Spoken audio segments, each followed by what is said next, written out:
How Elon Musk became the wealthiest man in the world, beating out Jeff Bezos of Amazon. Today we're going to be discussing everything from Elon's origin stories to his experiences on Joe Rogan and him pumping things like DogeCoin on Twitter and kind of being the master of, I would say, like memes on Twitter, which is kind of hilarious, being the wealthiest man in the world. And really we'll kind of wrap it up with why you need to kind of rethink what wealth is in 2021.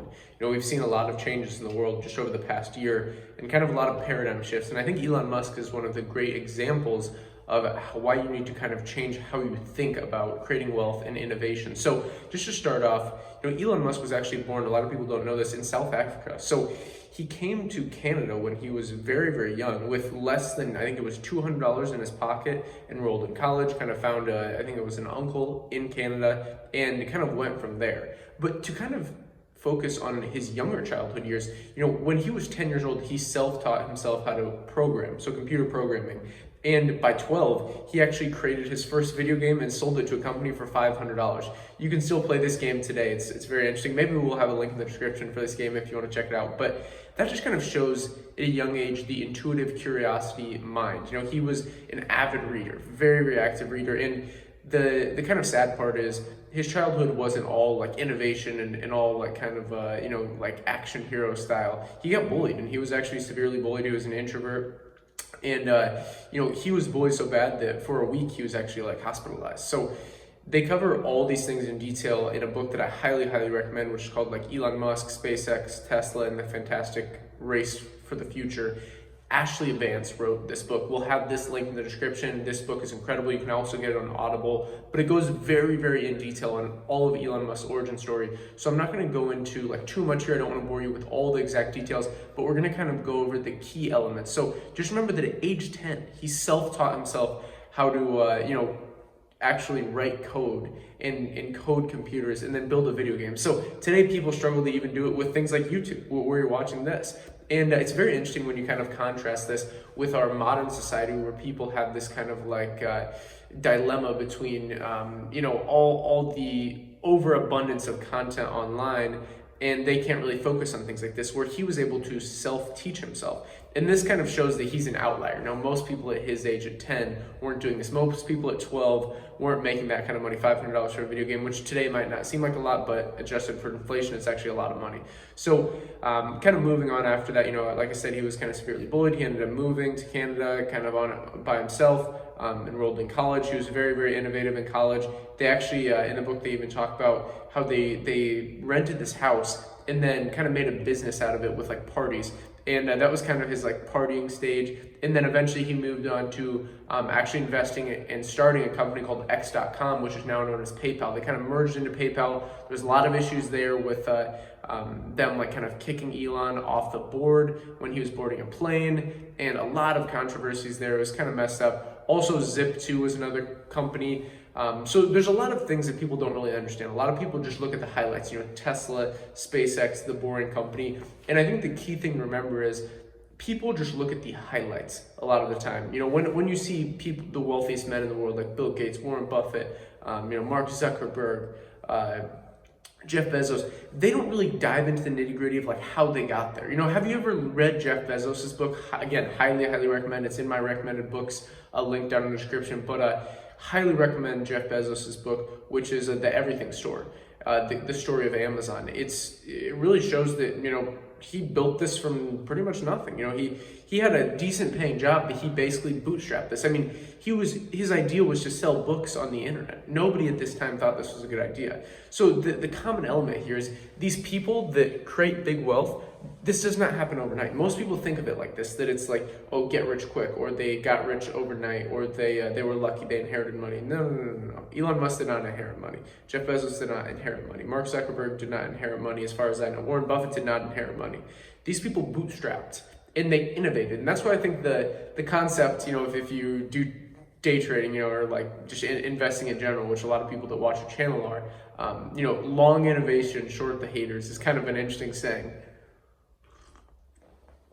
I have to give credit for Anthony Pompliano there. Long innovation, short the haters. And I think that's so true with Elon Musk. All the people that doubted him, all the people that said, like Tesla's this company's going to zero. They're like all these things. When he went on Joe Rogan, that's another hilarious thing, kind of in his cycle, his life cycle. When he took a puff of marijuana or weed, whatever you want to call it, on Joe Rogan, and everybody went crazy. There's that infamous picture of him just taking one puff while they're drinking whiskey. And it just shows like how people view the world. They don't view these CEOs or these business people as people that can do that. They can go on Joe Rogan's podcast and do something like this. But we need to change the way we think about these things. And that's what I love about Elon Musk. You probably wouldn't catch Jeff Bezos doing this. You probably wouldn't catch Mark Zuckerberg doing this. But Elon Musk is a truly free thinker. He wants to colonize Mars. I mean, is there any more innovative idea out there? Or build tunnels under the U.S. and really under the world to eliminate, the congestion of traffic, especially under Los Angeles, the Boring Company. And with that company selling flamethrowers and hats and all these different things, it's just hilarious. So just to kind of go into his main companies that most people know him for. So you have Tesla, you have SpaceX, the rock company. Tesla, obviously, it's the EV company, the electric vehicle company, SpaceX. Then you have the Boring Company, which is, as I said, kind of boring tunnels. And they already have some set up in Los Angeles. They're probably going to be moving to Miami soon based off the kind of interactions between Elon and the Miami government. But really the key here to understand is, yes, well, you may know these companies, you may know like Solar City that now he's kind of like part owner of, but his family members also kind of run.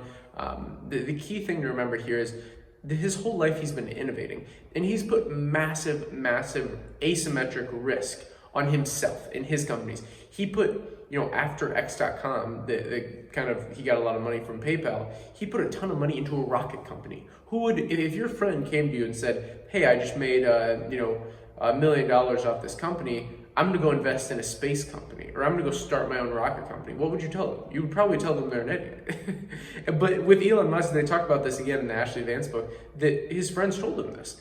And he was so driven, so dedicated, so innovative, that he went for it. And I think this is a key lesson, and really a key reason, again, why you need to rethink wealth and rethink kind of investments as a whole. You can't think of this as this, like gated community, this kind of holier than thou area. No. You can't think of money as something that's, I don't want to talk about that, or I don't want to talk about it around my kids. We need to open the doors here. It's bad that we're, especially in schools, it's terrible that we don't teach anything about money. We don't teach anything really about innovation. We're teaching like archaic, outdated concepts that are horrible. Why are we teaching state birds, like birds of the states, and not teaching anything about basic finances, a little bit about investing? I mean, it's really just sad. And Elon Musk talked about this, Chamath Palihapitiya has talked about this, so many people. I think the education space needs to be revamped. The health tech space is coming in for revamp, and I think the blockchain space is huge. Kind of Elon, like I said, X.com was the first major company, and it innovated on digital payments. And he's talked about, lastly, I can end this with a DogeCoin on Twitter, which is so ridiculous. It's kind of like this meme coin in the cryptocurrency space or the blockchain space that really has no fundamentals. It's just kind of funny. But it's hilarious because him and people on TikTok hype this thing up, and it actually pumps. I mean, it pumps more than like the S&P. If you would, it's ridiculous. But it's kind of hilarious because think back just 50 years ago or 100 years ago and analyze, who were the wealthiest men at these times. Were they talking about DogeCoin? Were they smoking weed on a podcast? No, because these things weren't around. We're living in a new age. 2021, you really need to rethink how this game works. And I think Elon Musk is a great example of this. Let me know in the comments, what do you think of Elon? What do you think of his kind of life story? If you thought I did an okay job explaining this, I definitely would make a part 2 to go in further detail. But it's a very interesting story he has going on. So if you enjoyed this little episode on Elon, definitely pick up the Ashley Vance book if you want kind of more in-depth information, but also I'd really appreciate it if you left us a like, subscribe, and bell button on this video. Just like, subscribe, bell button all, like, subscribe, bell button all, the important algorithm, and to help support the channel, really appreciate it. Also, again, those other books mentioned, it's very important, to learn from Elon. If you can just pick up one thing, as Abraham Lincoln says, learn from everybody, even if it's what not to do. So even if you don't like the guy, learn from everyone. So learn that maybe you should read another book. So maybe click that link down below with Amazon, my book list. I'll also have the link to, again, the Ashley Vance book, and maybe I'll include the link for his video game. So again, thank you very much. Like, subscribe, button all, like, subscribe, button all. As always, invest global, and until